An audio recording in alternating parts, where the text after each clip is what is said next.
आपण पाहत आहात सत्यदर्शन न्यूज। माजी मुख्यमंत्री येडियुरप्पा यांच्यावर पॉस्को अंतर्गत गुन्हा दाखल। कर्नाटकचे माजी मुख्यमंत्री आणि भाजपचे नेते बी.एस. येडियुरप्पा यांच्या विरोधात पोलिसांनी गुन्हा दाखल केला आहे। येडियुरप्पा यांच्यावर एका अल्पवयीन मुलीचा कथित लैंगिक छळ केल्याचा आरोप आहे। या प्रकरणी त्यांच्या विरुद्ध एफ.आय.आर. दाखल करण्यात आला आहे। पोक्सो आणि 354 आय.पी.सी. कलमांतर्गत गुन्हा दाखल करण्यात आला आहे। एफ.आय.आर. मधील माहितीनुसार एका 17 वर्षीय मुलीच्या आईने याबाबत तक्रार दाखल केली होती।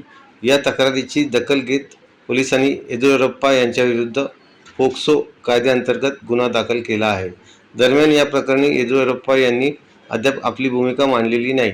पीडित मुलगी आणि तिची आई एका फसवणूक प्रकरणात येडियुरप्पा यांच्याकडे मदत मागण्यासाठी आले होते, त्यावेळी ही घटना घडल्याची माहिती एफ.आय.आर. मध्ये आहे।